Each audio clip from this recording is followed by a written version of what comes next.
रावण ने लंका को एक शक्तिशाली साम्राज्य बनाया। उनके शासन में लंका विश्व की सबसे समृद्ध नगरी थी। शौर्य। रावण ने कई युद्धों में देवताओं, असुरों और यक्षों को परास्त किया। एक बार उन्होंने कैलाश पर्वत को उठाने की कोशिश की, जो उनकी शक्ति का प्रतीक है। विविधता। रावण केवल एक योद्धा नहीं थे, वे एक विद्वान, कवि, संगीतकार और ज्योतिषी भी थे। रावण का अहंकार उनकी सबसे बड़ी कमजोरी थी।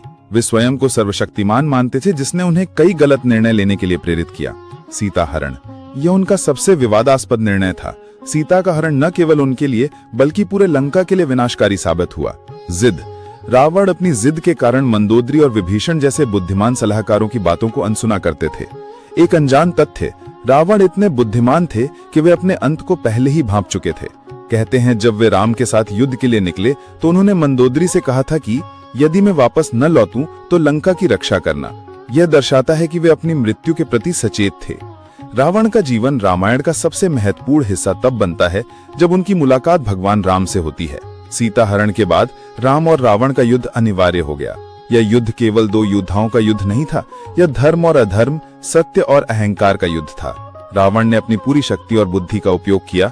उनके पास मायावी शक्तियां थी जिनसे वे युद्ध के मैदान में भ्रम पैदा करते थे। उनके पुत्र मेघनाद, भाई कुंभकर्ण और सेनापति प्रहस्त जैसे योद्धाओं ने लंका की रक्षा के लिए अपनी जान दी। पर राम की शक्ति और लक्ष्मण, हनुमान और सुग्रीव जैसे सहयोगियों ने रावण को कठिन चुनौती दी। रावण ने कई बार राम को परास्त करने की कोशिश की, पर हर बार राम की नीति और शक्ति ने उन्हें मात दी।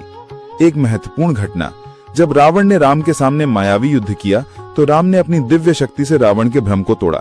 यह युद्ध का वो क्षण था जब रावण को एहसास हुआ कि वह एक साधारण मनुष्य से नहीं बल्कि स्वयं विष्णु के अवतार से युद्ध कर रहे हैं।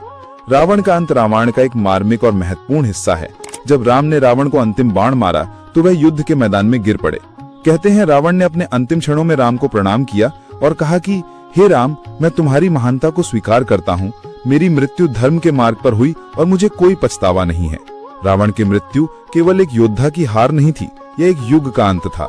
उनकी मृत्यु ने यह सिखाया कि अहंकार और अधर्म कितना भी शक्तिशाली क्यों ना हो, अंत में सत्य और धर्म की ही जीत होती है। रावण की मृत्यु के बाद लंका में शोक की लहर दौड़ गई। मंदोदरी, उनकी प्रजा ने अपने राजा के लिए आंसू बहाए, पर राम ने रावण का अंतिम संस्कार पूरे सम्मान के साथ किया, जो उनकी महानता को दर्शाता है। रावण का जीवन हमें कई महत्वपूर्ण सबक सिखाता है। उनकी कहानी हमें बताती है कि शक्ति, विद्या और भक्ति कितनी भी हो, अगर मन में अहंकार और जिद पनपे तो वह विनाश का कारण बनता है। रावण